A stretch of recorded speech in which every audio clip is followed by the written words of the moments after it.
7 years have passed since Raven was released from prison. I'm meeting with Raven and his now adult son, Caden, to understand why, after so many years, they are sitting down for a polygraph test. Hey, how are you, man? How are you, brother? Good, thanks for coming over. Yeah, thanks for having me. in. Appreciate you.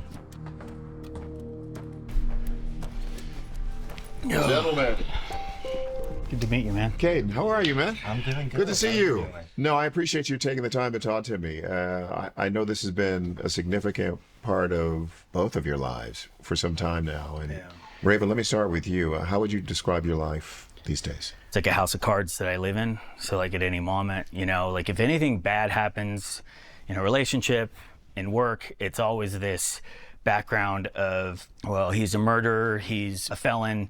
People do try to call my employers all the time and post stuff online where I'm working and stuff. So, I mean, I started a career like 4 months ago, and literally 2 hours after my orientation, they like called me and gave me a check and were like, we didn't realize you're Raven Abaroa. So I always feel like I'm always gonna be the one to take the blame for anything. Caden, I could ask you a question, but I want you to react to what you just heard from your father.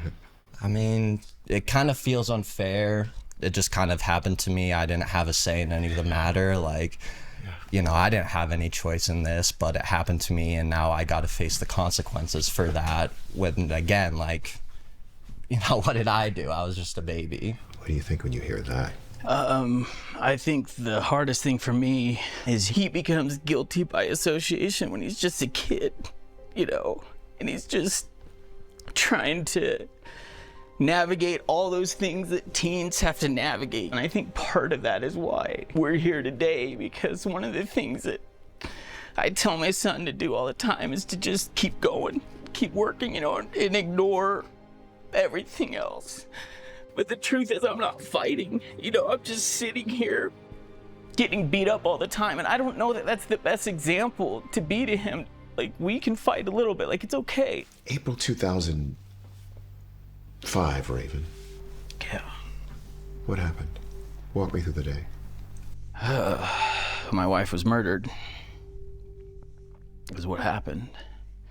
And I found her, is what happened.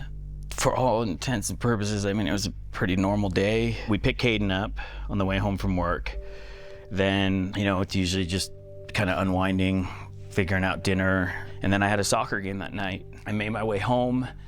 And then upon returning home is when I found my wife. You know, it was calling 911, checking on my son. The officers got there and trying to be helpful to the police and trying to like juggle, like, you know, where's my wife, where's my son, what's happening right now. And 20 years later, no answers. Caden, did you ever ask him? Have you ever asked him? Dad, did you kill Mom? I don't have to. I